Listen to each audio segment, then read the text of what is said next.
Chinese කතාවක් තියෙනවා ෆාම කෙනෙක් හිටියලු. දවසක් මේ ෆාමගේ අශ්වයා පැනලා ගියාලු. ගමේ ඔක්කොම නැවිලා කිව්වලු අනේ පව් අශ්වයා පැනලා ගියා නේද? බලමු. එයා ඒක නිකන් ලොකු ප්‍රශ්නයක් හැටියට බාරගත්තේ නැහැ. බලමුකෝ. පහුවදා අර පැනලා ගිය අශ්වයා ආපහු එනවා තව අශ්වය 10ක්.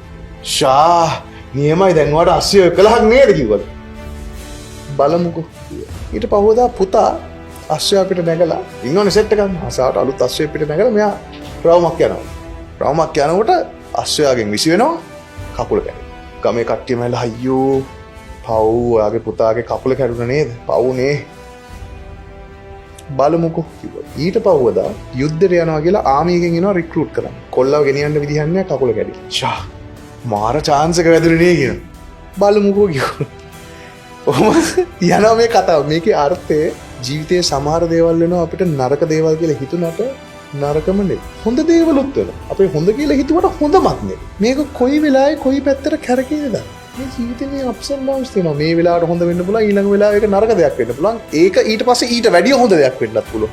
එතන මේ හැම දෙෙම කාලෙත් එක්ක පොඩ වෙනස් වෙනවා. අපි දැනගන්න ඕනේ ඔක්කොම නරක දේ වුණා කියලා ඕනවට වැඩිය දුක් වෙන්න ඕනෙත් නෑ. හොඳ දෙයක් වුණා කියලා ඕනවට වැඩි සතුට වෙන්න ඕනෙත් නෑ. යම් බැලන්ස් තැනක ඉඳන් මේ දේවල් දකින්න පුරුදු වෙන්න. එතකොට තමයි මේකේ හරි පික්චර් එක පේන්නේ.